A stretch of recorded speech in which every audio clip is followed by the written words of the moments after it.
그 성막 파트는 즉 25장부터 31장까지 나오는 성막 파트, 그다음에 35장부터 40장까지 나오는 성막 파트는 다음 달 레위기로 뺐습니다. 이 현수막과 여러분 나눠드린 그 단락표에는 그 부분이 빠져 있어, 성막 파트가. 그래서 다음 달 레위기 할 때 성막하고 합쳐서 하려고 하고요. 성막은 그 7가지 성막 기구들이 중요해서 이 PPT를 써보려고 했더니 PPT가 좀 흐려서 현수막에다가 이거를 성막의 기구들을 넣으면 이게 잘 넣어질까 한번 상의해보고, 어쨌든 성막은 그림이 중요해요. 그림 보면서 다 설명을 하기 때문에. 그리고 성막은 혹시 성막 공부해 보시거나 교회에서 성막 설교해 본 분 계시죠? 짱 재밌어요. 너무너무 재밌어요. 그러니까 성막은 이제 다음 파트로 뺐고 이제 십계명 파트와 그 마무리 파트만 넣습니다. 자, 총 현수막은 4장이 나왔고요. 이제 오늘 2장, 내일 2장 이렇게 하고자 합니다. 시작을 해볼게요. 자, 1장 들어가기 전에 이제 출애굽기 서론을 가고자 합니다. 자, 제가 늘 말씀드렸지만 성경을 해석할 때 3가지 원칙이 있다고 말씀을 드렸어요. 첫째는 큰 숲을 먼저 봐야 된다고 말씀드렸어요. 큰 숲은 전체 구조라고 말씀드렸고, 이 전체 구조를 볼 때 가장 좋은 도구는 이 툴은 키아즘 구조로 보는 게 가장 좋은 거다, 이렇게 말씀을 드렸고, 이 출애굽기도 키아즘 구조로 제가 짜왔습니다. 두 번째로는 이제 숲을 봤으니까 나무를 봐야겠죠. 나무를 보는 건 단락과 단락의 맥으로 먼저 보고 그 다음에 단어와 절, 원문 이렇게 들어가셔야 된다고 말씀을 드렸어요. 세 번째로는 성경 해석의 세 번째 원칙, 첫 번째 큰 숲을 봐라, 두 번째 나무를 봐라, 세 번째는 뭐라고 그랬죠?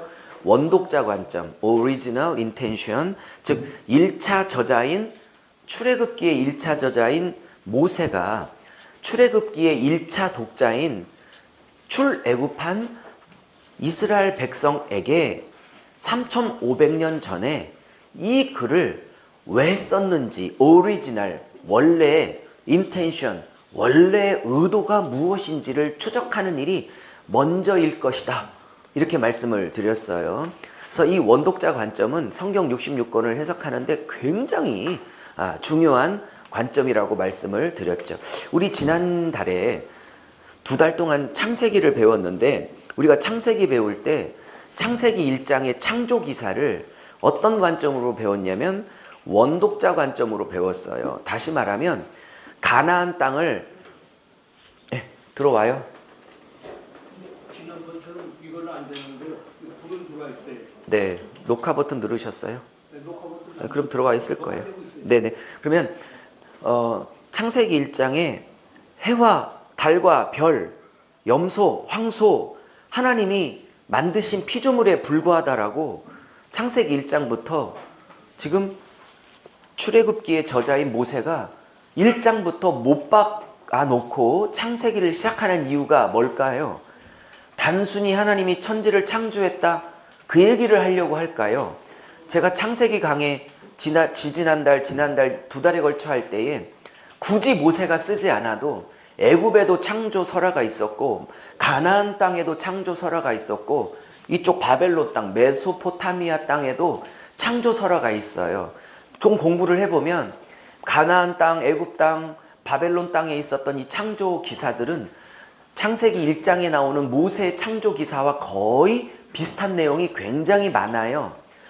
이미 창조 설화가 여러 개가 이미 존재하고 있음에도 불구하고 모세가 또 한 번의 창조 기사를 썼다는 건 의미가 있는 거예요. 단순히 하나님이 천지를 창조했다, 그 얘기만을 쓰려고 창세기 1장 창조 기사를 쓴 게 아니라고 말씀을 드렸어요.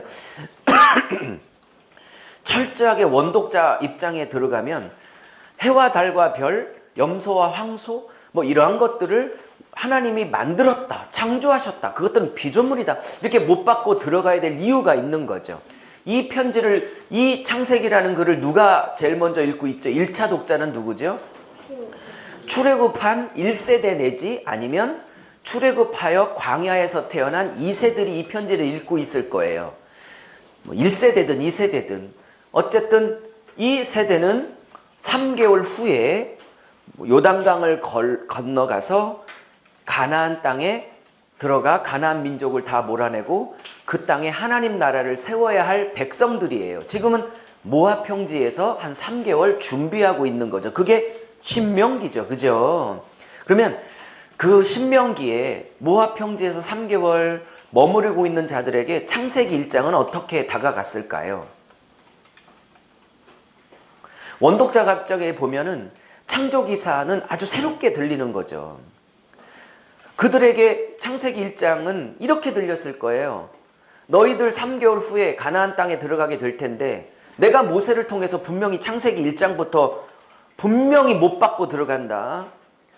해는 너희들이 섬길 대상도, 다른 너희들이 별은, 그리고 황소와 염소, 이 모든 가나안 땅에서 있는 그 피조물들은 너희들이 섬겨야 될 신들이 아니다.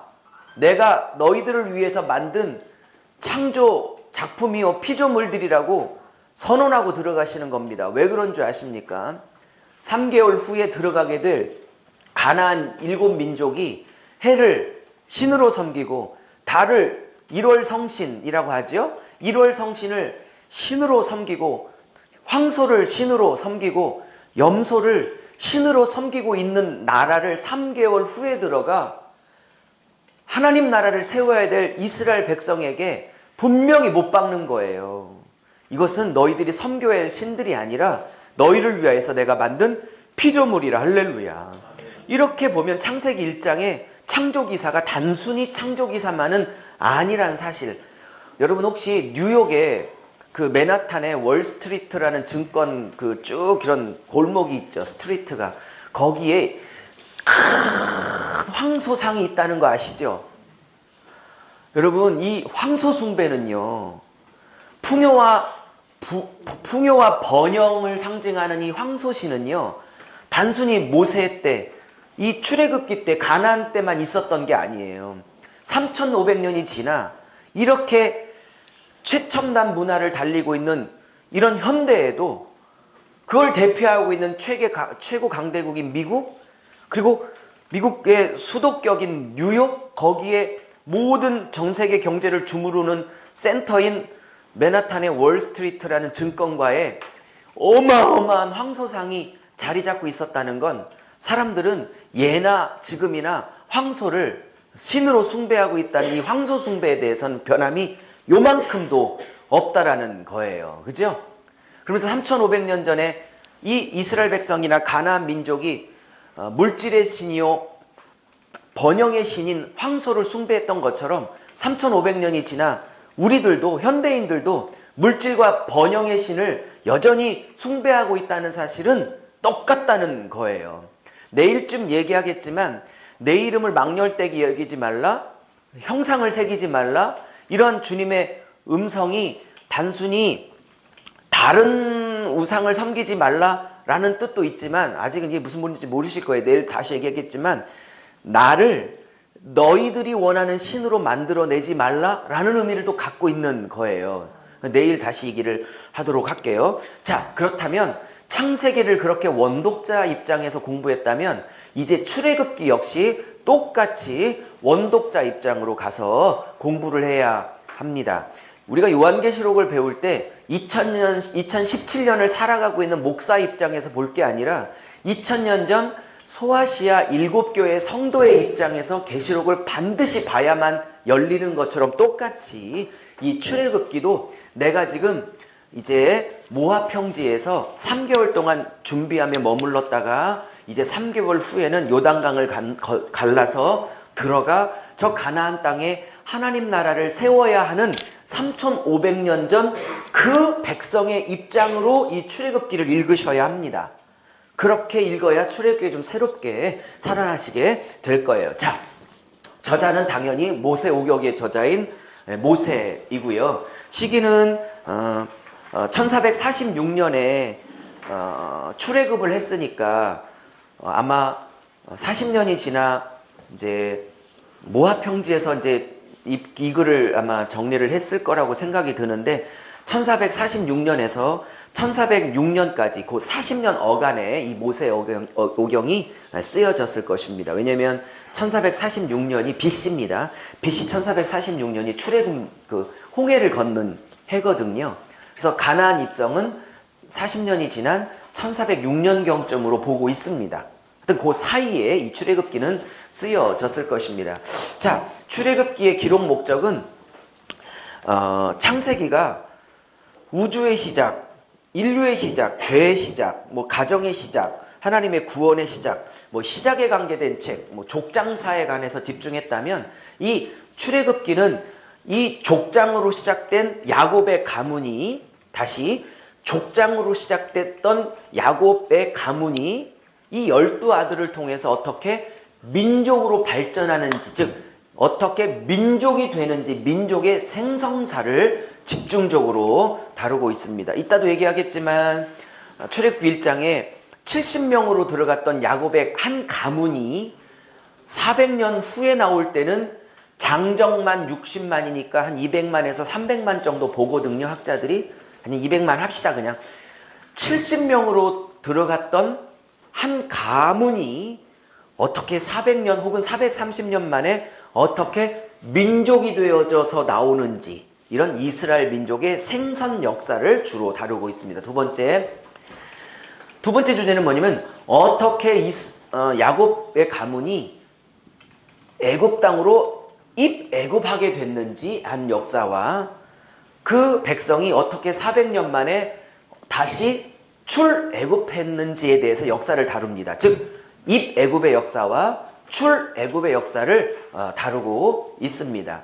자, 제일 중요한 건 이제 3번, 이 출애굽의 역사 중에 가장 하이라이트는 예수님을 상징하게 될 어린 양, 6월절에 잡힌 그 어린 양이 출애굽기의 핵심 주제이기도 하지요. 이 어린 양의 피 때문에 이스라엘 백성이 이제 출애굽하게 됩니다. 자, 이제 출애굽한 백성들은 홍해를 건너서 광야를 거쳐 이제 율법을 받게 될 시내산까지 오게 됩니다. 그러므로 이따 구조 분석할 때 다시 얘기하겠지만 출애굽기를 크게 둘로 나누면 출애굽을 해서 시내산까지 오는 게가 A파트 전반부예요. 그리고 19장부터 마지막까지는 그 시내산에서 두 가지를 받는데, 첫째 율법을 받고 둘째 성막을 받는 것, 이렇게 딱 두 파트로 나누어져 있습니다. 구조 설명할 때 다시 얘기하게 될게요. 자, 이제 구조를 보겠습니다. 구조를 보면 이렇게 돼 있어요. 자, 제가 A와 A-로 짰는데 첫 번째로는 출애굽입니다. 이 출애굽은 1장부터 19장까지예요. 이걸 다시 제가 나눴는데 A의 작은 A는 뭐냐, 소문자 A는 뭐냐면 1장부터 6장 13절까지는 이제 모세를 준비시켜서 이스라엘 백성을 출애굽시키고자 하나님이 이렇게 저렇게 준비하시는 출애굽 준비 장면입니다. 그리고 A의 B파트는 뭐냐면 이제 6장 13절 이후로부터 시작되는 10가지 재앙을 통해서 이스라엘 백성을 이제 출애굽시키는 장면이 13장 16절까지 나옵니다. 여기까지가 이제 전반부 파트의 B파트, 핵심 파트예요. 10가지 재앙이 쏟아지고 어린 양 6월절이 여기 다 들어가 있어요. 자, 홍해 사건도 여기 들어가 있고, 근데 그 다음 표현은 뭐냐면 이제 홍해를 건너서 19장 2절까지는 이제 시내산에 도착하는 장면이 이제 A 다시 파트입니다. 요까지가 전반부 사건이에요. 그러면 19장 3절부터는 이제 시내산에 도착해서 40장까지 두 개를 받는 장면입니다. 그래서 첫 번째 시내산에서 율법 10계명 613가지를 받고 그것을 이제 잘 지키겠노라고 하나님과 언약을 체결하게 됩니다. 그게 24장에서 언약을 체결하게 되는데 그게 언약 체결이 율법 받는 장면이 A1이고요. 25장부터 40장까지는 다 성막에 관계된 겁니다. 물론 성막은 다음 달로 뺐지만 이 성막을 다시 구조를 짜보면 이렇게 돼요. 25장부터 31장까지는 성막을 이렇게 내가 너에게 보여준 대로 성막을 그대로 지어라 라고 보여주고 성막을 지으라고 지시하는 장면이 31장까지고요.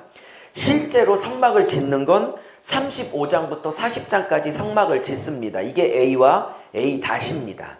근데 B파트에 이 A와 A-를 문맥적으로 흐름상 끊어놓는 사건이 하나 등장하는데 그게 바로 금송아지 숭배 타락 사건이 32장에서 34장까지 이렇게 B파트로 끼어져 있습니다. 이런 것이 뭐냐면 샌드위치 구조입니다. 여기다가 제가 설명을 좀 해볼게요. 이 샌드위치 구조는 기가 막힌 거예요. 지금 이렇게 성막 파트만 제가 해볼게요. 성막 파트만 이렇게 보면 여기에 성막 파트가 이렇게 나와요. 성막을 지시합니다. 그대로 지어라. 이게 25장부터 31장까지예요. 그리고 그대 성막을 주님이 보여주신 대로 모세가 그대로 사람들을 지켜 그대로 완공합니다. 그게 35장부터 40장까지입니다. 이걸 A라고 하고 이걸 A-라고 하면 너무 자연스러워요. 그대로 지어라. 네, 그대로 졌습니다. 너무 자연스럽죠?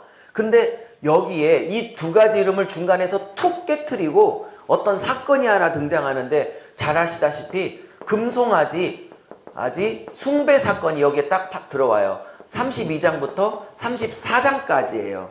이런 것을 샌드위치 구조라고 말씀을 제가 드렸어요. 샌드위치라는 게 뭐죠? 윗빵과 아랫빵 사이에 불고기나 뭐 이렇게 버거가 딱 들어가 있는 게 샌드위치죠. 그러면 샌드위치의 핵심은 뭐예요? 덮고 있는 빵 부분이에요? 가운데 들어가 있는 불고기예요? 이 불고기죠? 네, 여러분 샌드위치에 이 불고기 없으면 못 먹죠. 햄버거에 빵만 있으면 무슨 맛으로 먹겠어. 샌드위치 구조는 B파트가 핵심 파트예요. 그러면 지금 모세가 여러분 제가 늘 말씀드렸죠. 구조에도 메시지가 있다고. 구조를 짤 때도 반드시 메시지가 있어요. 지금 여기에 성막 지어라. 네, 졌습니다. 이렇게 A와 A-를 붙여서 얘기하면 너무 자연스러울 걸. 이거를 떼놓고 이렇게 샌드위치 구조로 뭔가 툭 이 안에 껴놓을 때는 이 구도에서 말하고 있는 의미가 굉장히 깊죠. 여러분 이 성막은 뭘 의미하는 거죠? 성막은 뭘 의미해요? 당연히 이제 다음 달에 배우게 될 어린 양 예수 그리스도, 그죠? 예. 어린 양 예수 그리스도의 은혜, 구속의 은혜를 상징해요. 그죠? 구속의 은혜를 상징하죠. 여기도 당연히 예수님의 은혜, 하나님의 뭐 긍휼, 뭐 이런 걸 상징하죠. 은혜, 긍휼, 뭐 자비, 용서, 뭐 이런 게 상징되는 거죠. 자비, 긍휼, 은혜, 뭐 긍휼, 뭐 이런 것들을 상징하는 단어죠. 그죠? 자, 그런 예수님의 은혜, 긍휼, 자비, 용서, 죄사함 이런 걸 상징하는 성막 사이에 뭐가 껴들어가 있냐면 여기에 뭐가 껴들어가 있어요? 인간이란 게 뭐냐가 껴들어가져 있는 거죠. 내일쯤 말씀드리겠지만 그들이 만든 상이 하필이면 금송아지예요. 그들이 금송아지 신을 만든 거예요? 하나님을 금송아지로 만든 거예요? 1번이에요? 2번이에요? 당연히 2번이죠. 그러면 그 많은 짐승 중에 왜 하나님을 금송아지로 만들었을까요? 그들이 400년 동안 애굽에서 배웠던 금송아지 문화가 우상숭배가 뿌리 깊이 들어와 있는 거예요. 왜냐하면 애굽에서 황소는 단순히 짐승이 아니에요. 오후쯤 얘기하겠지만 저기 5번째 재앙에 돌림병 재앙이 있죠. 5번째 재앙 보이세요? 저쪽 끝에 돌림병 재앙. 네, 저게 악창이거든요. 저것 때문에 지금 짐승들이 다 죽어나가거든요. 그때 아피스라는 신을 하나님이 깨트리는 거예요. 이 아피스가 황소의 신이에요. 황소의 신. 이 아피스는요 황소의 신인데요. 다산의 신이에요. 물질의 신이고 북이 영화의 번성의 신이에요. 번영의 신. 그러면 지금 그들이 400년 동안 아피스라는 이름으로 섬겼던 이 황소 있잖아요.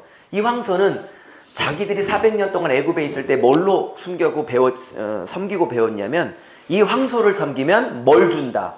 부귀와 영화와 물질과 번영을 준다. 오케이? 근데 하나님을 그 많은 짐승 중에 황소로 새겼다는 건 그들이 이해했던 하나님, 그리고 더 그 다음 말이 중요해요. 그들이 원했던 하나님이 뭐다? 황소신으로 우리 앞으로 공급해 달라는 거죠. 그죠? 오케이? 그러면 하나님은 아피스 신은 아니신 거죠. 그죠? 그러니까 그들이 이스라엘 백성이 그 수많은 짐승 중에 하나님을 꼭 황소로 금운동을 녹여 새겨서 조각을 만들었다는 것은 그들이 원하는 하나님은 아피스의 하나님이시기를 원했던 거지. 뭐 자아를 부인하라든지 죄를 회개하라든지 오케이? 성결의 삶을 사온다든지 뭘 나눠줘야 된다든지 구제해야 된다든지 죄와 싸워야 된다든지 이러한 거룩한 하나님 따위를 원하지 않는 거예요. 그들이 원하는 건 아피스의 하나님이었음을 아피스의 하나님이면 좋겠다라는 자기들의 소원을 담아 그 다음 말이 중요해요. 하나님을 이런 식으로 제 신학에 동의할지 모르겠지만 이런 식으로 하나님을 조정하려고 했던 거예요. 이걸 영어로 말하면 manipulation theory라고 그래. 조정신학. 하나님을 내가 만들어서 내가 원하는 대로 주무르고 싶은 인간의 근본적인 탐욕. 하나님마저도 내가 원하는 하나님으로만 나에게 다가오시기를. 뭔 말인지. 그게 10계명의 1, 2, 3번 계명을 해석하는 키예요. 내일 얘기 더 자세하게 할 거예요. 자, 그러면 일단 너무 깊은 얘기는 내일로 미뤄두고 그럼 여기는 뭘 상징하죠? 인간의 죄악, 인간의 본성이 뭐냐를 상징하죠. 그죠? 그러면 여쭤볼게요. 지금 금송아지 숭배했던 아론이나 백성들 구원받기 전이에요? 구원받고 난 후예요? 홍해라는 건 예수와 함께 죽고 사는 세례를 상징한다고 제가 여러 번 말씀드렸으니까 홍해를 건넜다는 건 신약적으로 예수와 함께 죽었던 죽고 산 세례를 통과하여 구원받았다는 걸 의미해요. 그죠? 그럼 이미 하나님 자식들이야. 근데 하나님 자식들도 구원받았지만 하나님 자식들 안에 여전히 죄가 날마다 나온다 안 나온다? 나온다. 오케이? 그래서 혹시 마라의 쓴물을 단물로 바꿀 때 한 나무를 지정해서 나무가 던져지자 단물로 바뀌었잖아요. 그러면서 하시는 말씀이 나는 너희를 치유하는 라파의 하나님이요. 그러면서 나는 치료의 하나님이라고 말하죠. 그걸 보면 예수 믿기 전에 예수 믿고 난 다음에도 여전히 우리 안에 솟구쳐 오르는 그 죄성을 하나님이 계속 치유해야 될 것을 이미 그 사건을 통해서 말하고 있는 거죠. 그래서 예수 믿고 난 다음에도 불구하고 하나님의 자녀가 됨에도 불구하고 계속 우리의 죄성은 막 솟구쳐요. 근데 이 구도가 말하는 건 이 샌드위치 구도가 말하는 건 기가 막힌 거예요. 자, 지금 우리 안에 막 솟구쳐 오르는 이 죄성 하나님이 너무 열받으니까 야, 저 민족 아브라함 자식들 다 없애버리고 모세 너를 통해서 민족 하나 새로 만들자 뭐 이렇게까지 나오시죠. 너무 안 하시니까 그러면 민족 자체가 없어질 만한 이 죄악이 나왔는데 이 백성이 끝까지 가나안 땅에 들어가요. 뭐 때문에? 죄악이 점점 줄어서 아니면 이 죄악은 앞으로 40년 동안 계속 솟구치죠. 이 죄악이 점점 줄어들어요. 민수기 보면 죄악은 더 솟구쳐요. 그러면 이때도 죽이려고 했는데 하나님이 이 백성이 결국 가나안 땅에 꼴인 하거든요. 그러면 죄악이 줄어들어서 점점 나아져서 들어가는 거예요. 죄악은 더 기승하고 솟구쳐 오르는데 그 죄악을 누가 싸고 가고 있기 때문에 그 땅을 끝까지 들어가게 된 거예요. 이 구도는 그걸 얘기하는 거예요. 아무리 죄악이 솟구쳐 올라간다 할지라도 그것을 싸는 그 하나님의 은혜와 자비와 긍휼과 용서가 인간의 죄악을 싸서 가고 있다는 걸 말하고 있는 구도가 아닐까 저는 그렇게 보고 있는 거예요. 아무리 죄악이 관영해도 하나님의 은혜가 양쪽에서 싸고 가는, 덮고 가는 거라고. 할렐루야. 저는 한 가지 느끼는데 제가 9년 전, 10년 전에 목회를 시작했는데 이제 목사 안수 받은 지 7, 8년 넘었는데 여러분 그러네 7년, 8년 됐네요. 그런데 여러분 제가 9년 전보다 훨씬 거룩해져 가고 있을까요? 아니면 그때나 지금이나 늘 죄악이 솟구쳐 날까요? 아니요. 여러분이 저를 몰라서 이렇게 강의를 듣고 계시죠? 제 속을 알면 오늘 안 왔어요. 등록금 환불해달라고 그러셨을 거야. 모르는 게 나아요. 모르는 게 나아.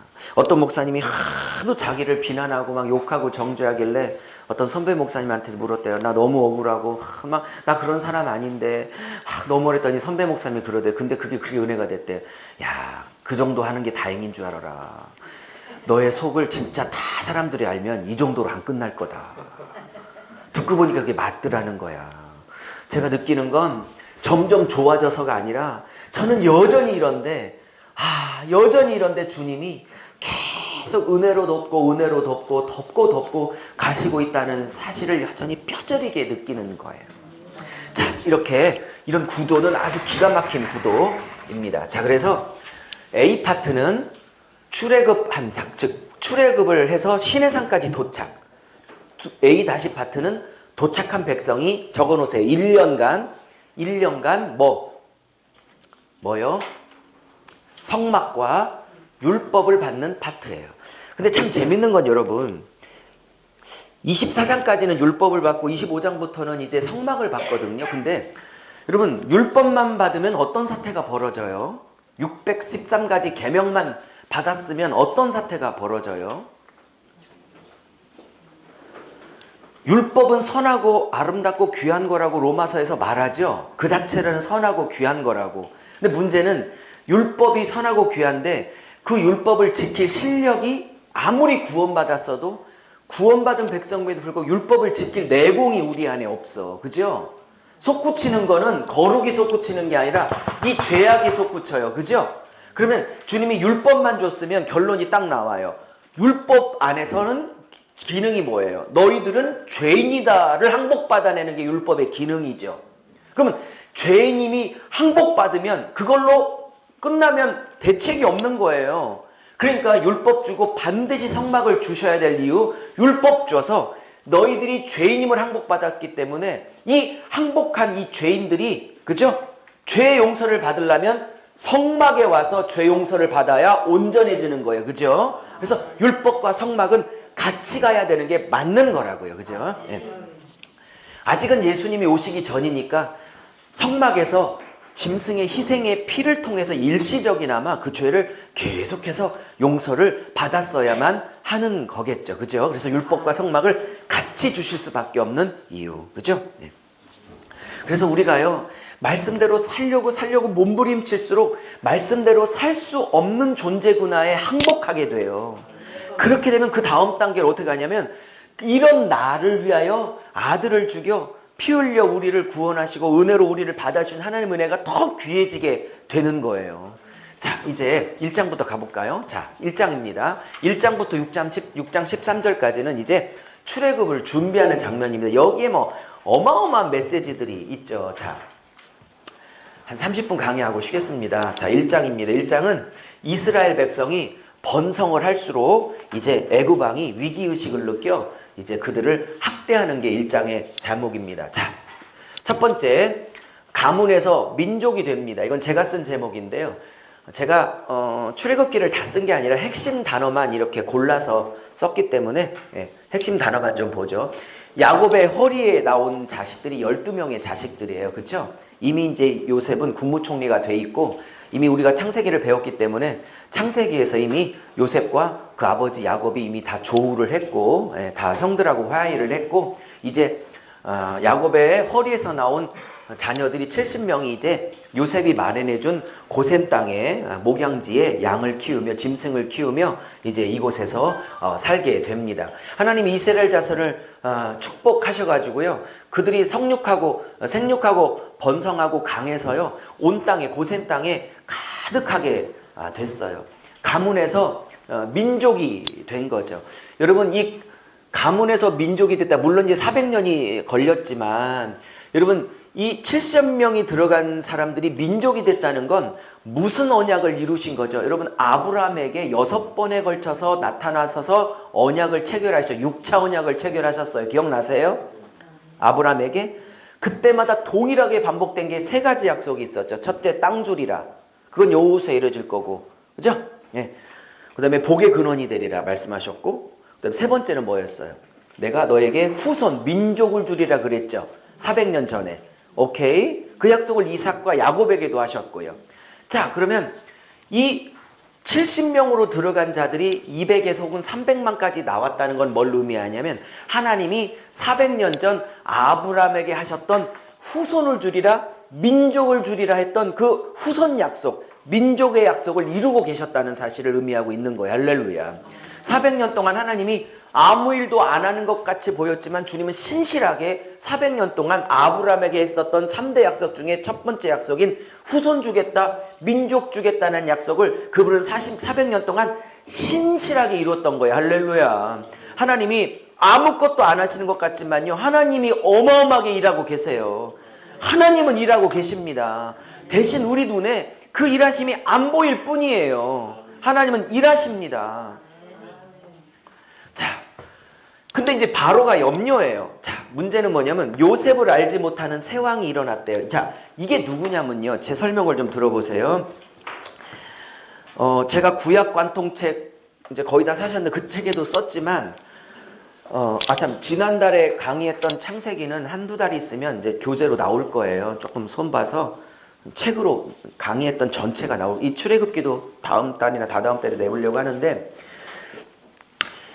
요셉이, 제가 지난달에 이런 얘기했어요. 요셉이 이 이스라엘 고유 본토 민족이 아닌데도 셈 계통의 힉소스 계통의 민족인데도 어떻게 국무총리가 될 수 있을까? 네? 여러분, 한민족이 아닌데 예를 들어 중국인이나 일본인을 만약에 국무총리에 세우면 사람들이 가만히 있겠어요? 우리나라 사람들이?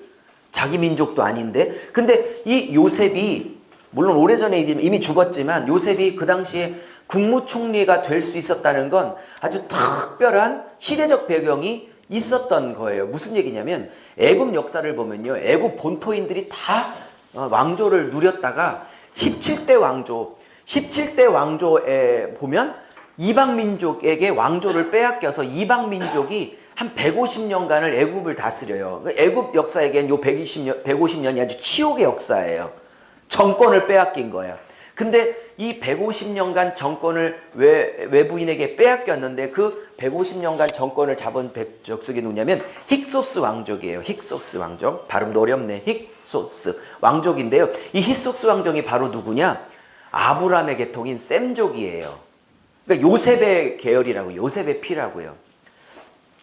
근데 요셉이 국무총리가 될 수 있었던 이유가 그 당시에 요셉을 꿈을 통해서 국무총리를 시켰던 그 바로 있죠. 두 가지 꿈을 꿨던 그 바로.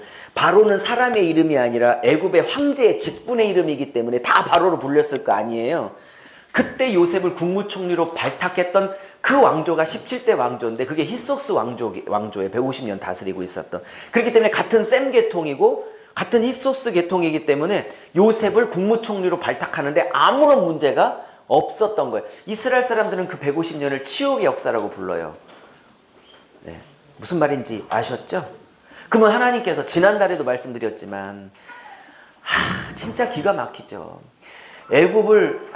요셉을 애굽의 국무총리로 세우려고 주님은 요셉이 태어나기 전부터 본토 백성이 왕조에서 밀려나고 셈계통의 힉소스 왕족이 그 전부터 150년간 이스라엘의 왕조를 차지하게 되는 일들을 먼저 벌이시는 거예요. 요셉이 태어나기 전부터.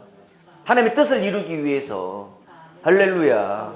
하나님은요, 교회만의 하나님이 아니세요. 역사와 우주와 만물, 세상의 주관자세요. 할렐루야.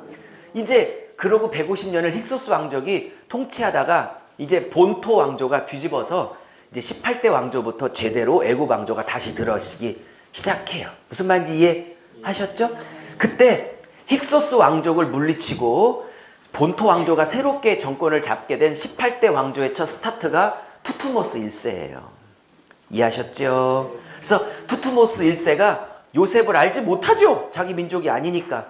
요셉은 또 죽었고. 그래서 이제 투투모스 1세가 이제 전면에 등장해 18대 왕조가 시작되는 거예요. 자, 근데 이 투투모스 1세가 야망이 굉장히 컸다고 그래요. 그래서 이 애굽 자체가 굉장히 큰 대제국인데 자기 제국에 만족을 안 했어요, 이 사람이. 그래갖고 문헌을 읽어보면 다른 대륙을 정복하려고 정복 전쟁을 굉장히 많이 벌였던 왕이에요. 근데 이제 문제는 뭐냐면 투트모스 1세 입장에서 뭐가 문제가 되냐면 이게 몇백 년 전부터 저 북쪽 지방 고센 땅에서 이게 노예로 잘 살고 있는 사람들인데 가만 보니까 너무 인구가 불어난 거예요. 이게 200만에서 300만 정도 되니까 물론 이제 목양하고 짐승을 키우는 유목민족 형태로 살고 있고 군사적인 민족은 아니지만 일단 인구수가 너무 많은 거예요. 근데 뭐 걱정하냐면 이렇게 얘기하죠. 두렵건대 전쟁이 일어날 때 이거 제가 성경 그대로 써온 거거든요. 이 투트모스 1세가 이렇게 얘기해요. 전쟁이 일어날 때 우리 대적과 합하여 우리와 싸우고 이 땅에서 나갈까 염려하노라 이렇게 얘기해요. 그래서 문헌을 읽어보면 이렇게 나와요. 투트모스 1세가 왜 이스라엘 백성을 대대적으로 탄압하기 시작했냐면 이 사람이 다른 대륙을 정복하고자 하는 패권욕이 굉장히 강했는데 자기가 군대를 이끌고 다른 대륙을 점령할 때에 이 200만에서 300만이라는 이스라엘 민족이 혹시 반란을 일으키면 자기들이 진압하려고 또 와야 되잖아요. 본국에. 이런 것들을 상당히 염두하고 걱정을 했다고 해요. 문헌에 보면 정치적으로. 그래서 경계하기 시작했어요. 그러면서 이들을 이제 학대하고 핍박하기 시작하는 거예요. 정치적인 반란의 위협, 잠재적 가능성으로 보기 시작하는 그런 정치적인 지금 배경이 있는 거예요. 그럼요. 근데 재밌는 건 이 사람이 자기의 패권 의혹 때문에 혹시 뒤통수를 칠까봐 지금 핍박하고 경계하고 학대를 하는 거를 통해서 이스라엘 백성을 내보내려고 주님이 지금 사전 작업을 하고 있는 거죠. 다시 투트모스 1세는 정치적인 이유 때문에 핍박을 했어요. 맞죠? 근데 하나님은 투트모스의 야망과 핍박을 이용해서 도저히 여기서 못 살겠네라는 마음을 이스라엘 백성에게 불러일으켜 다시 나가야겠다라는 부르짖음을 하나님 앞에 할 수밖에 없도록 지금 환경과 상황 속에서 몰아대시고 일하고 계신다는 뜻이에요. 하나님이 아무 일도 안 하는 것 같지만 지금 정치적 상황과 투트모스의 정치적 욕망을 인용해서 내 백성을 빼내어 가나안 땅에 집어넣을 계획을 실행하고 계신다는 말씀을 드리고자 하는 거예요. 할렐루야. 하나님은 일하십니다. 하나님 하실 일을 하십니다. 괜히 얘가 뭐 이런 생각이 들었겠어요? 하나님이 하고자 하는 일 때문에 이런 마음을 주시는 거지 지금. 만약에 투트모스 1세가 아무런 걱정과 염려도 없이 그냥 편안하게 살도록 하고 핍박도 안 했으면 이 왼수들 부르짖었을까요? 안 부르짖었을까요? 그럼 모세를 등장시켰을까? 안 등장시켰을까요? 그러니까 핍박이 있으니까 부르짖은 거죠. 제가 늘 얘기하지만 교회가 적당히 힘든 것도 은혜다. 적당히 어렵고 힘들어야 부르짖지. 저와 여러분 똑같아요. 여러분이 저보다 나은 것 같아요. 똑같아요. 우리는 등 따시고 배부르고 아무 일 없으면 기도 안 하는 목사들입니다.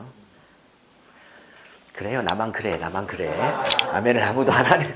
무슨 말인지 아셨죠? 힘들고 어려우니까 부르짖어요. 그래서 무거운 짐을 지워 괴롭게 해요. 그러면서 이제 나 바로를 위해서 국고성 비돔과 람세성을 건축하라. 이게 저장소인데요. 뭐 곡식이나 이런 과일들, 비품들을 저장하는 저장소인데요. 이 비돔성, 람세성, 국고성이에요. 이 성을 건축하라고 이제 특별 명령을 내렸어요. 나중에 출애굽할 때 여기 람셋에서 출발하죠. 출발지가 람셋이잖아요. 그래서 여기서 짓다가 출발하게 되는 거예요. 자, 그런데 재밌는 건요. 참 하나님 재밌어요. 이렇게 학대를 하니까 이렇게 학대할수록 성경 뭐라고 하냐면 학대를 받을수록 더욱 번성하고 더욱 퍼지더라 이렇게 말해요. 할렐루야. 여러분 이건 지금도 적용인데요. 이렇게 어떻게 하면 뭐라고 적용하시면 이 고난은요, 이 학대는요, 이스라엘 백성을 하나님이 키워내고자 하는 자궁과 같은 역할을 한 거예요. 이 고난이라는 핍박이라는 환경을 통해서 이 자궁을 통해서 하나님은 이 백성을 키워내셨어요. 고난을 통해서 민족으로 키워내셨다고요. 그러면서 학대를 받으면 받을수록 민족이 쪼그라들어야 되는데 학대와 핍박을 받을수록 하나님은 이 백성을 어떻게 했다?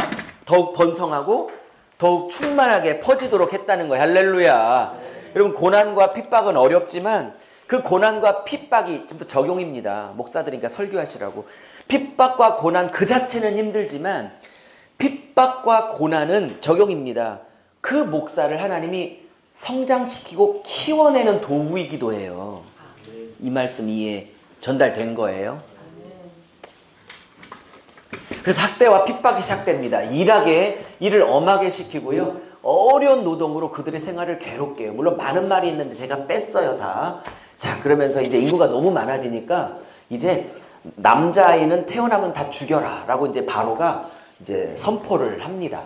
그래서 히브리 산파 둘을 불러요. 이름이 십부라,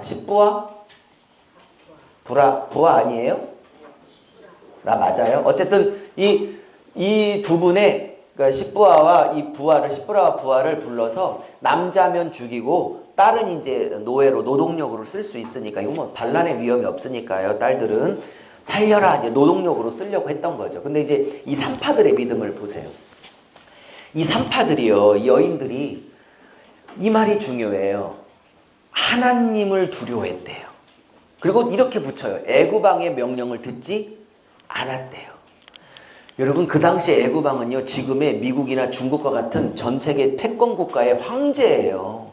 근데 히브리 산파 노예 따위가 황제의 말을 안 들어? 죽기를 각오하지 않으면 이런 일은 불가능한 거예요. 근데 이 산파가 애구방의 명령을 듣지 않고 거부할 수 있던 이유를 딱 이렇게 얘기해요. 뭐냐면 그가 애구방을 두려워하지 않았던 이유가 뭐냐면 더 크신 하나님을 두려워했기 때문에. 하나님을 두려워하는 자는 딴 것을 두려워하지 않아요. 근데 하나님을 안 두려워하면 오만 가지 것들을 다 두려워하게 되어져 있어요. 그러니까 이 절대 권력자인 투트모스 1세의 명령을 듣지 않을 수 있는 원동력은 딴 게 아니에요. 투트모스 1세보다 더 크고 더 강력하신 만왕의 왕이요 만주의 주이신 그 하나님과 그 하나님의 명령을 더 두려워했기 때문이에요. 할렐루야. 그래서 이 남자아이들을 살립니다. 여러분 만약에 이 십부아와 부아가 하나님보다 애구방을 더 두려워해서 남자아이들을 태어나자마자 죽이기 시작했다면 무슨 일이 벌어졌을까요?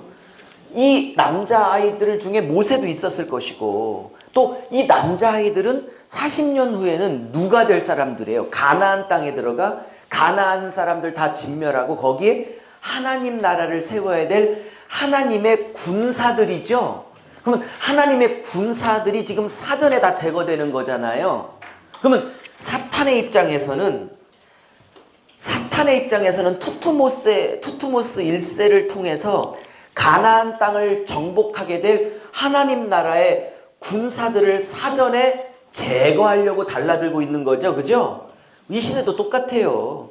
제가 왜 다음 세대 사역을 본격적으로 시작하는 줄 아세요? 지금은 청년하고 있지만 좀 정착하면 다시 청소년 이렇게 그리고 한국이 정착되면 다시 미국, 캐나다, 필리핀 이렇게 해외 유스들 컨퍼런스를 계획하고 있는 이유가 뭔지 저는요 계획하는 게 굉장히 많아요. 왜 자꾸 그렇게 꿈꾸는 줄 아십니까? 이 다음 세대들, 이 다음 세대들은요 하나님이 가나안 땅에 하나님 나라를 세우기 위하여 훈련시키고 준비시켜서 군사로 세워야 될 하나님 나라 군대예요. 근데 그것들을 미리 지금 제거하려고 이 다음 세대들을 사단이 미리 제거하려고 지금 달라들고 있다는 사실을 아셔야 하는 거예요. 어떤 교회든지 다음 세대의 사역을 하셔야 하는 것입니다. 장년 많다고 아니에요. 청년들, 학생부, 주일학교가 없으면 우리 교회, 우리 다음 목회는 그냥 완전히 비어버리게 되는 거예요. 그래서 이 산파들이 믿음을 가지고 살립니다. 그 원인은 애구방도 사실 여러분 애구방이 무서웠을까요? 안 무서웠을까요? 솔직히 요만큼도 안 무서워서 거절한 건 아니겠죠. 근데 이걸 거절할 수 있는 이유는 뭐냐? 애구방도 무섭지만 애구방보다 1000배, 1000배 더 두려워해야 될 자가 누군지를 알았던 거예요. 갑자기 마태복음 12장 말씀이 생각나네. 이렇게 예수님 말씀하세요. 너희의 몸만 죽이는 것들을 두려워하지 말고 너희의 몸과 영혼을 함께 멸할 수 있는 그분을 더 두려워해라. 이렇게 예수님이 말씀하신 것과 똑같은 거예요 지금. 그죠? 그러면서 히브리 여인이 근데 이 소식을 듣고요 바로가 불러요, 이 산파들을. 야, 니들 안 죽이고 살려냈다며. 그랬더니 산파들이 이런 얘기를 해요. 산파가 이렇게 얘기해요. 아, 그들의 가기 전에요, 히브리 여인들이 얼마나 건강하고 이게 순산을 하는지요. 아, 죽이려고 가면요 이미 나버렸어요. 그래갖고 모면을 해요. 근데 이런 대답에 바로가 이 산파들을 안 죽인 것도 참 의아해요. 이거 저 같으면요, 이 요망한 년들 그러면서 단칼에 뱉을 텐데 하나님이 이 산파들을 보호하세요. 저는요, 하나님께 목숨 걸어 하나님만 두려워하여 내가 어떤 손해가 있다 할지라도, 그것이 때로는 생명의 위협이 닥친다 할지라도 하나님 편에 든 자를 어떻게 축복하시는지 그 다음 절에 봐요. 하나님, 그러니까 목숨이 날아갈지라도 나는 하나님 한 분만 두려워하겠다라고 하나님 편에 딱 쓴 자들을 주님이 어떻게 책임지는지 그 다음 단락을 보시죠. 저는 그 다음 단락이 너무 좋아요. 하나님께 목숨 걸어 내게 어떤 손해가 있다 할지라도 내가 하나님 편을 들겠다 하는 자들을 어떻게 책임지시는지 그 다음 단락 보시라고요. 이렇게 책임지세요. 하나님께서 산파들에게 은혜를 베푸셨대. 할렐루야. 뭐 보고요? 예, 바로왕 두려워하지 않고 하나님을 더 두려워하는 믿음 보시고. 할렐루야.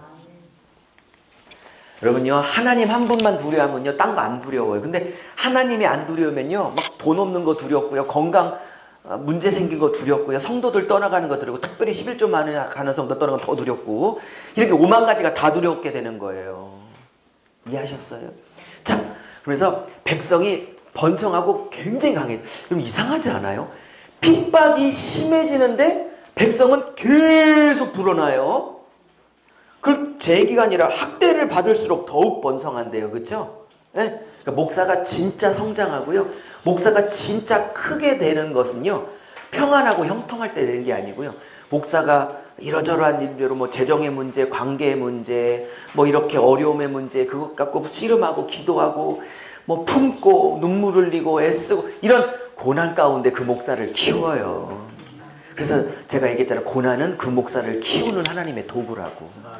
고난 가운데 큰다니까요. 여러분, 영적으로 실력이 크는 건요, 형통하고 교회가 쭉쭉빵빵빵 그냥 일사천리로 부흥할 때 그 목사의 영적 실력이 크는 게 아니에요. 뒤집어지고 엎어지고, 믿었던 사람 배반하고, 이번 달 대책이 없고, 이런 많은 어려움들 속에서 그 목사의 진짜 내공과 진짜 실력이 크는 거예요. 할렐루야. 아멘. 여러분, 형통과 축복 속에서 실력이 큰 게 많았어요. 고난과 어려움 속에서 내공이 쌓이는 게 많았어요. 1번이에요? 2번이에요? 2번. 근데 또 제가 이런 얘기 했더니 그러더라고. 2번이 맞는데 1번 쪽으로 했으면 안 되겠냐고 그러더라고. 형통과 축복으로 키워내시면 안 되겠냐고. 안 돼. 죄송하지만. 그래서 왜 은혜를 베푸셨냐? 이걸 이렇게 표현해요. 산파들이 하나님만을 경외했다고. 할렐루야. 여러분, 이 경외라는 이 단어가 어떤 단어인 줄 아세요? 사전적으로 경외했다는 단어가요 이런 단어예요. 원문에 보면 저거 보세요. 경외했다는 게, 이게 영어 번역으로는요 fear 이렇게 써갖고 fear 이렇게 써갖고 F-E-A-R 써갖고 두려워하다 이렇게 번역만 하는데요, 이게 히브리 원문을 잘 못 살려요. 영어가요. 원문은요 하나님을 경외했다는 게 단순히 두려워했다는 뜻이 아니고요, 이거는 그 이상의 의미인데요, 하나님을 하나님으로 대접했다는 뜻이에요. 그러니까 산파들이 하나님을 하나님으로 대접했어요. 바로보다 더 강력하고, 바로보다 더 존귀하고, 바로보다 더 높으신 분으로 하나님을 하나님으로 대접을 하고 존중을 했어요. 그랬더니 하나님이 은혜를 베푸셔서 이 산파들의 집안을 어떻게 했다고요? 함께 하셨대요. 자, 1장 넘어가기 전에 한번 쉴 건데 여기 중요한 메시지가 있어요. 이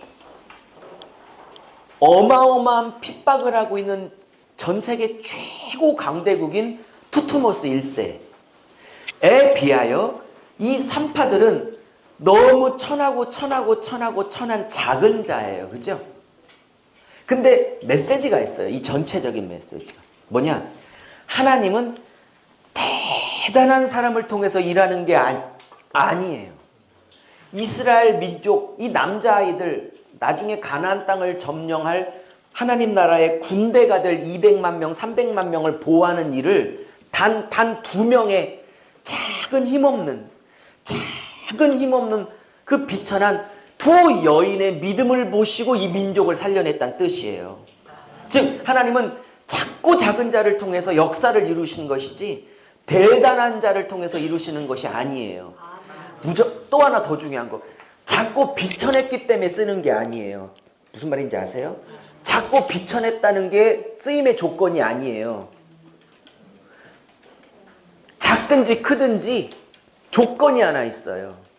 작고 비천해서 쓴 게 아니라 뭐가 있었냐면 그들 안에 하나님을 바로보다 더 높이 볼 수 있는, 하나님을 경외하는, 그리고 바로보다 하나님을 더 두려워하는 그 이들의 믿음이 있었기 때문에 쓰신 거예요. 할렐루야. 아멘.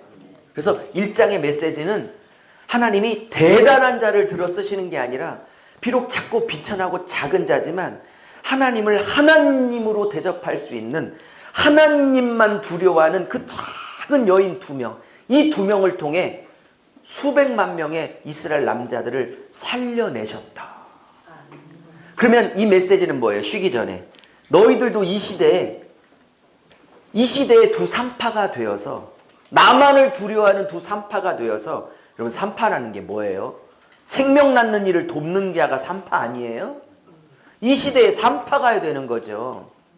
중요한 메시지가 있어요. 여러분, 산파는 애를 낳는 자가 아니에요. 애를 낳는 자를 돕는 것이지, 우리는 생명을 못 낳아요. 오직 성령만이 생명을 낳으시는 분이지, 성령이 생명을 낳으실 때에 그 성령 옆에서 생명을 낳는 일을 돕는 이 시대의 산파가 필요해요. 근데 그 산파는 믿음이 있어야 되는데 하나님 한 분만을 두려워하는 믿음 있잖아요. 할렐루야. 아멘. 갑자기 저도 용기가 생기네. 이번 달 월세 못 주고 있거든요. 어제 통화하셨더라고요. 왜 안 보내냐고. 약간 위축됐는데 오늘 이 말씀 들으면서 힘이 납니다. 아무것도 안 두려워. 10분 쉬겠습니다. 네.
키세요.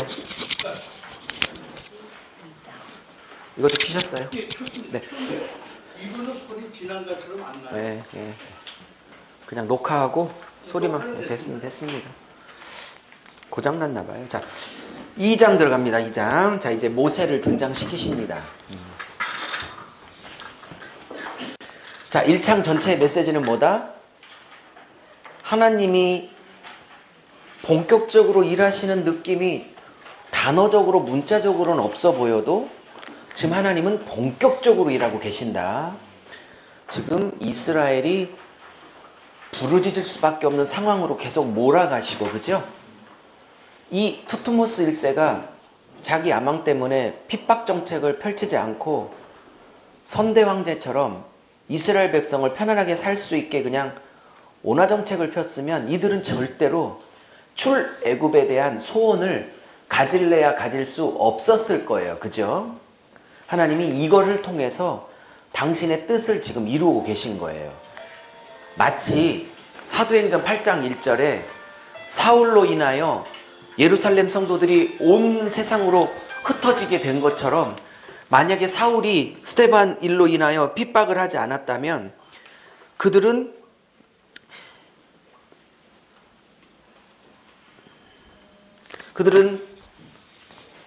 사마리아나 유대 땅이나 안디옥이나 이렇게 땅끝까지 갈 생각도 안 했을 거예요. 그렇죠? 하나님이 핍박을 통해서 그 일들을 이루고 계시는 거예요. 자, 그러면 2장입니다. 근데 이제 뭐 하나하나 살펴보기 전에 하나님이 이 백성을 구원하기 위하여 이제 1장에서는 정치적인 상황을 통해서 움직이고 계셨고, 2장은 모세라는 한 아이를 준비하시는데요. 본격적으로 살펴보기 전에 중요한 메시지가 있어요. 아무리 백성들의 부르짖음이 극렬하고 아무리 이 백성의 고통이 심각해도 하나님은 이 백성을 제대로 인도할 지도자, 목사 하나가 제대로 쓰는 것이 하나님 입장에서는 더 중요해요. 그러니까 다시 역으로 말하면 하나님이 쓰실 제대로 된 종, 제대로 된 리더 하나가 준비될 때까지 하나님은 일을 미루고 계세요. 그러니까 지금 하나님이 이 백성을 끄집어내려고 준비했는데도 불구하고 80년을 더 기다려요. 모세가 80이 될 때나 이제 일을 시작하세요. 그만큼 한 사람의 지도자, 한 사람의 리더가, 교회로 따지면 한 분의 목사님, 사모님들이 하나님 앞에 인격적으로 또 말씀 앞에, 진리 앞에 온전히 서는 일이 얼마나 중요한 일인지요. 그러니까 그 교회 목사가 하나 제대로 영육간에 특별히 말씀 준비, 특별히 인격 준비, 이런 것들이 온전히 준비될 때까지 하나님은 그 교회 하실 일들을 보류하고 계실 수 있는 거예요. 왜냐하면 백성을 애굽 땅에서 끄집어내는 게 다가 아니고요. 백성을 애굽 땅에서 빼오면 그 백성을 제대로 가나안 땅까지 인도해야 될 지도자가 없다면 그 백성은 광야에서 멸절되기 마련이거든요. 그렇기 때문에 아무리 백성이 부르짖어도 하나님은 지도자 하나가 준비될 때까지 기다리신다는 거예요. 그러니 교회가 크든 작든 저와 여러분, 교회 리더로 세우신, 통로로 세우신 우리가 영육간에 말씀과 인격으로 잘 준비되는 일이 얼마나 중요한지를 깨달으시기를 바랍니다. 자, 그래서 이제 모세를 태어나게 하십니다. 모세를 태어나게 하려면 하나님이 엄마 아빠를 먼저 눈 맞추셔야겠죠. 그래서 아므람과 요게벳이 사랑을 해서 결혼하게 돼요. 둘 다 레위 사람이라고 말하고 있습니다. 레위 자손이에요. 그러니까 모세도 당연히 레위 지파가 되겠죠.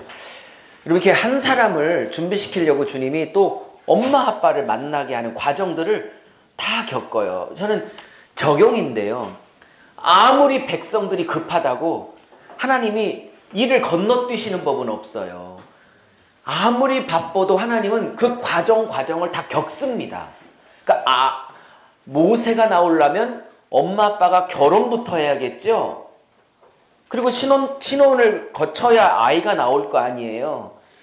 아무리 바빠도 아무리 급해도 하나님은 반드시 내가 성실성실하게 하루하루를 그 과정을 반드시 겪어내야 하는 것이라고요.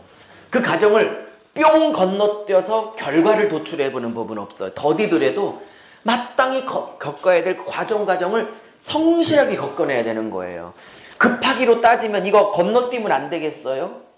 근데 하나님 안 건너뛰어요. 반드시 과정을 겪지. 자, 그러면서 아들을 낳는데 잘생겼대요. 아마 저 같았나 보죠. 잘생겼대요. 근데 이때 잘생겼다는 히브리 단어를 제가 찾아보니까 톱으로 나와요.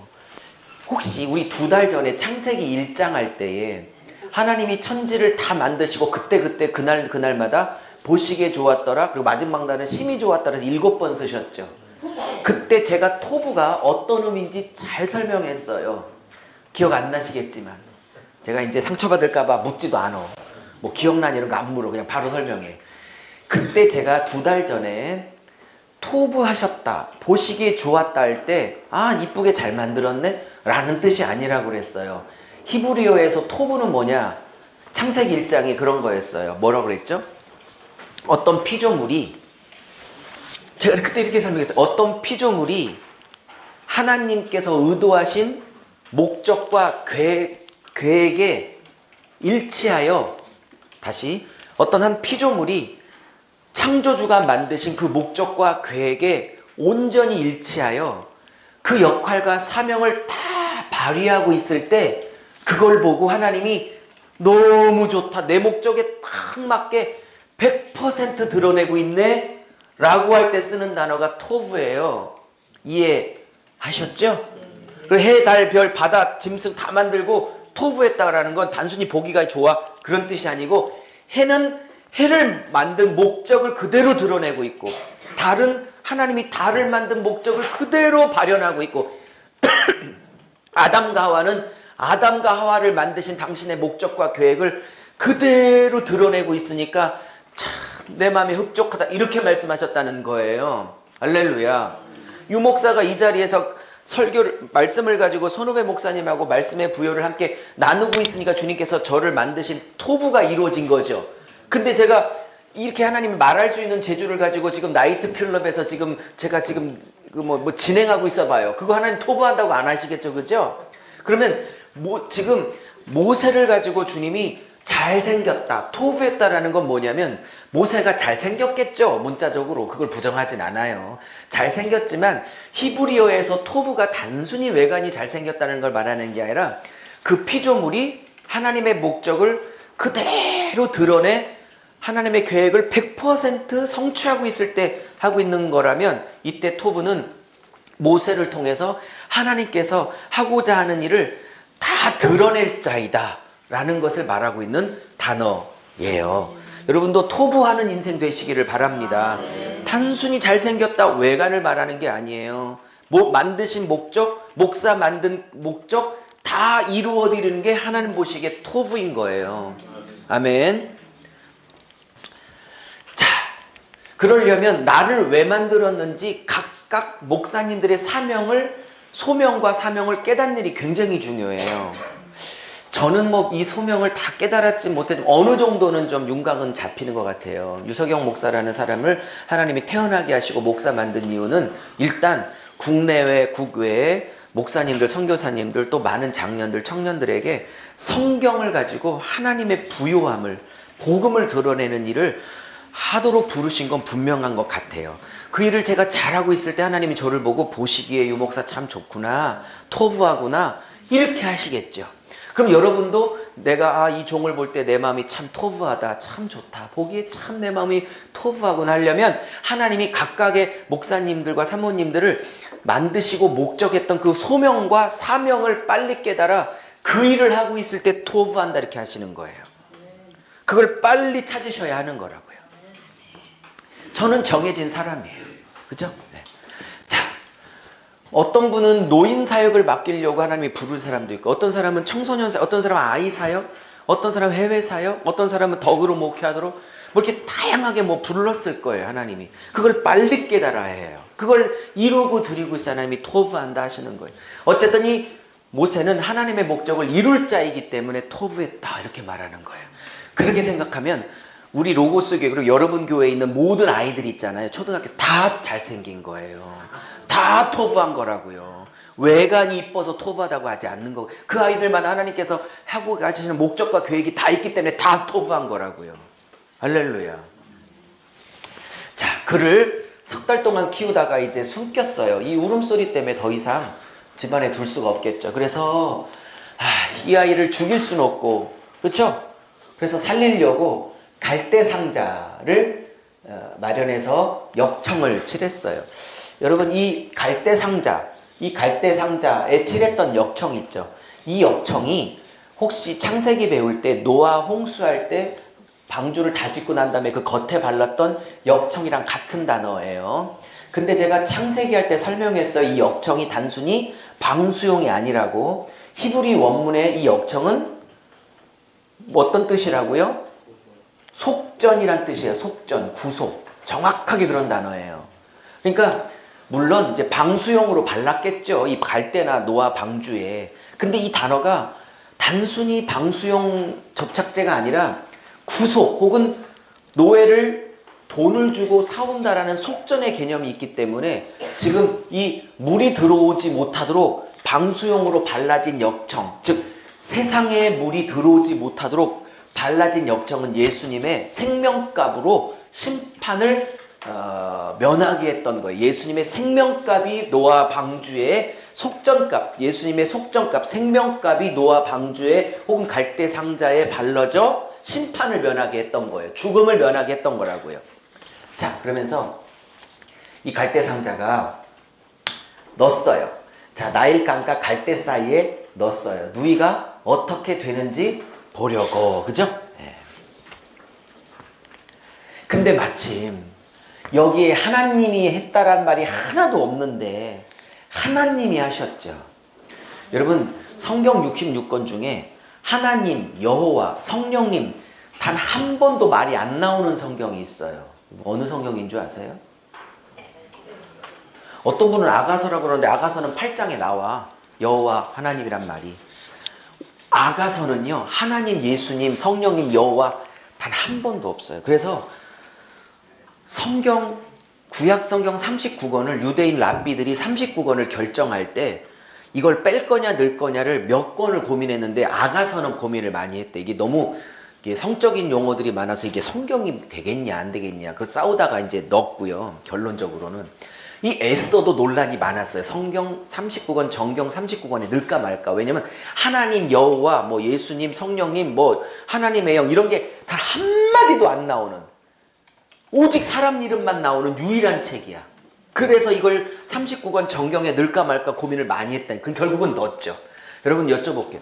문자적으로 안 나오지만 에스더서에 하나님이 어마어마하게 그 뒤에서 일하고 그 밑에서 일하는 게 너무 명백하죠? 그런 거예요. 우리 인생도요. 에스더처럼 하나님이 아무 일도 안 하는 것처럼 보여요. 환경으로는요. 겉으로는요. 근데 하나님이 에스더서에 한마디도 단어적으로는 안 나올지라도 모든 절마다 하나님이 일하시고 계심을 부인할 수 없어요. 에스더서는. 그죠? 아멘. 마찬가지예요. 지금 여기 하나님이 뭘 하셨다라는 말이 하나도 없어요. 지금 사람 얘기밖에 없어요. 누이가 갈대 상자에 던졌다. 공주가 그걸 보고 아이를 건졌다. 뭐 이런 얘기 같은데요. 이 과정 중에 하나님이 더 일하고 계세요. 지금. 그러면서 갈대 상자를 갈대 사이에 놨는데 어떻게 되는지 이제 보았을 거 아니에요. 누이가 미리암이겠죠. 네. 하나님의 섭리라고 제가 제목을 썼는데 바로의 딸이 목욕하러 나일강가에 나왔어요. 근데 이게 이날만 나온 게 아니라 늘 나왔겠죠. 제 예상이 맞다면 이 누이가 갈대 상자를 던질 때 아무데나 던진 게 아니라 혹시나 하여 이 공주가 나와서 목욕하는 자리쯤에서 던지지 않았을까라는 생각을 저는 조심스럽게 해봐요. 어쨌든 평소처럼 이 공주가 목욕하러 왔어요. 이 공주의 이름이 밝혀졌어요. 역사적으로. 이 공주가 누구냐면 이게 하셉수트라는 공주예요. 이 공주는 아까 투투모스 1세의 딸이 아니고요. 좀 적어보세요. 투투모스 3세가 있어요. 이제 왕권이 바뀌어가지고 투투모스 3세인데 그 투투모스 3세의 딸이에요. 이 하세수트 딸이 이 공주가. 그러니 성경이 거짓말이 아니라는 게요. 너무 명확하잖아요. 그래서 이 하세수트 공주가 이 아이를 보게 돼요. 그러니까 열어봤더니 아이네요. 근데 그 다음이 백미예요. 공주가 뭐가 부족해가지고 히브리 여인을, 히브리 남자를, 그것도 자기 선조 황제가 이 히브리 남자들은 다 죽여라는 명령을 그도 알고 있었을 거예요. 그래서 보니까 히브리 남자아이가 울고 있는데 하나님이 이 하세수트 공주의 마음을 움직이는 거예요. 갑자기 이 아이를 보는 순간 죽여야겠다, 선왕의 명령대로 죽여야겠다, 이게 정상인데, 그죠? 네. 갑자기 무슨 마음 주세요? 느헤미야가 금식하고 그 왕에게 갔더니 그 왕이 뭐라고 그러죠? 느헤미 얼굴을 보면서 수심이 가득한 걸 보고 근심되어서 물어봤다고 그러죠? 네. 에스더가 3일간 금식하고 이렇게 아수르 왕에게 갔더니 갑자기 너무 이뻐 보였다고 그러죠?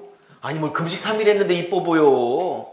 여러분 금식한 사람을 알아요. 저도 3일 금식 몇 번 해봤는데 이틀째부터 몸에 독소가 빠져나와요. 아무리 양치를 하루 10번 해도 입냄새가 말도 못해. 입에서 나는 냄새가 아니고요. 몸에 있는 독소가 빠지기 시작하는 거예요. 그래서 예수 안 믿는 사람도 건강 때문이라도 한 2, 3일씩 신년 초에 금식하거든요. 그러니 그게 뭐가 이쁘겠어. 근데 하나님이 아수르의 왕의 마음을 움직여 에스더가 3일 금식했는데 너무 이쁘게 보이게 하는 거예요. 지금 이 아이를 보는 순간 하나님이 역사하셔서 이 공주의 마음에 이 아이가 너무 불쌍한 거예요. 할렐루야. 이게 불쌍하게 보일 마음도 누가 주신 거다? 하나님이 주신 거죠. 할렐루야. 왜? 하나님이 지금 양자로 입적시키기 위하여 40년 동안 왕자로서 학문을 배우게 하기 위하여 지금 작전을 피시는 거죠. 여쭤볼게요. 모세가 왜 왕자로서 40년 동안 커야만 했을까요? 그가 왕자로서 40년을 지내게 하셨던 하나님의 이유는 뭘까요? 그가 왕자가 아니면 구원을 못할까요? 네, 지도자가 되기 위해서 그렇다. 뭐 정답. 또 조금 더.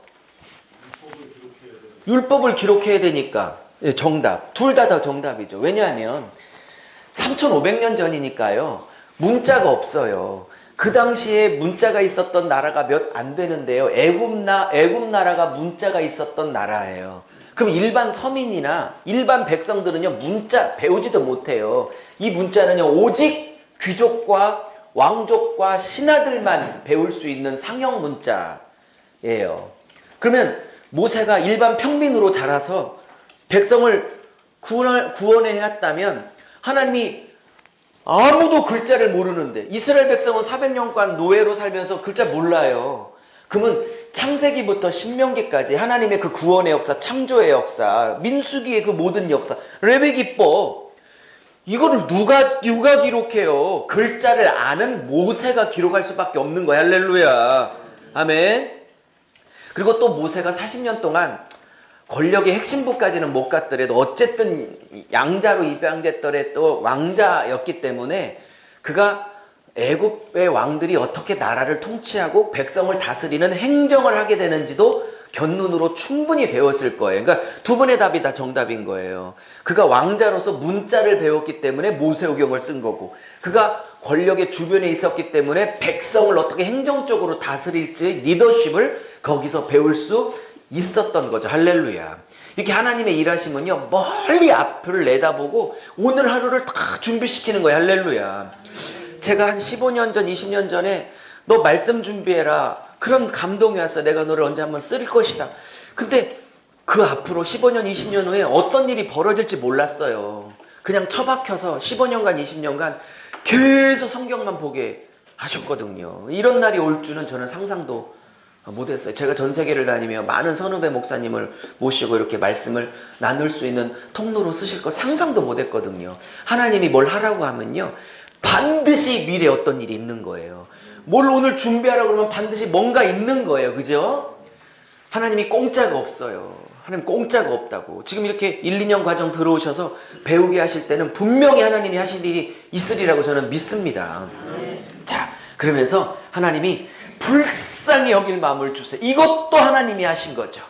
할렐루야. 그래서 히브리 아기로다. 히브리 아기로면 선왕이 죽이기로 했기 때문에 죽여야 되는 거예요. 근데 양자로 탁 드리잖아요. 근데 하나님 보세요. 이 미리암의 지혜가 얼마나 출중한지 보세요. 물론 나중에 미리암이 민수기에 가면 야 모세 동생 너만 선지자야 나도 음성 들어 이렇게 대적하는 일도 있지만 이 미리암이 얼마나 지혜로운지 보세요. 그 공주에게 혹시 양자로 드리시려면 유모가 필요하지 않아요? 제가 좋은 유모 하나 소개할게요. 지 엄마라고 안 해. 그리고 엄마를 갖다가 붙여. 그러니까 이 아기 엄마를 불러. 근데 저 재밌는 건요. 저는 너무 이 요게벳이 부러워요. 우리 집사람도 이 부분 강의 설교하면 늘 부러워해. 내 자식 먹이면서 월급 받는 최초 여자였다 이거지. 내 자식 먹이는데 월급을 줘. 세상에. 복도 많어. 뭔 말인지. 아, 내 자식을 먹이는데 월급, 여러분, 여기 사모님들, 여자 목사님들 애들 키우시고 아이들 젖 먹이고 하셨잖아요. 저기 애들 어렸을 때. 혹시 그거 한다고 혹시 국가에서 월급 주신 분? 네? 월급 받고 애들 키우신 분 있으세요?